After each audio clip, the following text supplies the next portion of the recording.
মুচমুচে বেগুনি রেসিপি। আর এইভাবে একবার বেগুনি বানিয়ে দেখুন, খেতে অসাধারণ এবং যাকে করে খাওয়াবেন সে কিন্তু বারবার রিকোয়েস্ট করবে যে আরেকবার বানিয়ে দেওয়ার জন্য।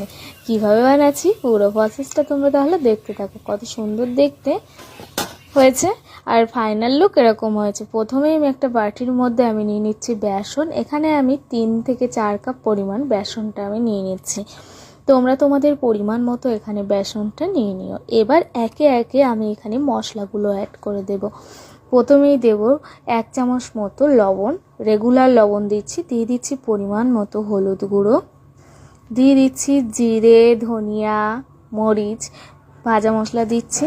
দেওয়ার পর এখানে লাল লঙ্কার গুঁড়ো দিয়ে ভালোভাবে কিন্তু এই শুকনো এটাকে ভালোভাবে কিন্তু মিশিয়ে নিতে হবে। যত ভালোভাবে মিশিয়ে নেবেন ততই কিন্তু যখন ভালোভাবে কিন্তু আমি মিশিয়ে নিয়েছি। নেওয়ার পর এখানে কিন্তু পরিমাণ মতো জল দিচ্ছি। আর এখানে একটা জিনিস মাথায় রাখতে হবে, মাঝারি ধরনের একটা ব্যাটার বানিয়ে নিতে হবে।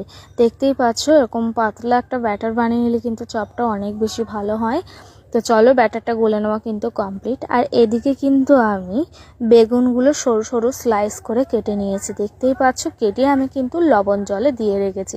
এই রকম সরু সরুভাবে বেগুন কাটলে কিন্তু চপ খেতে অনেক বেশি মজাদার এবং টেস্টও অনেক বেশি থাকে। চলো আমার কিন্তু বেগুনটাকে আমি 3-4 মিনিট ধরে আমি লবণ জলের মধ্যে বুড়িয়ে রেখেছি। এবার কড়াইতে তেল গরম করতে দিয়ে এর মধ্যে একে একে দিয়ে দিচ্ছি বেগুনি। এরকমভাবে ঝটপট বেগুনি দিয়ে ভেজে নিন।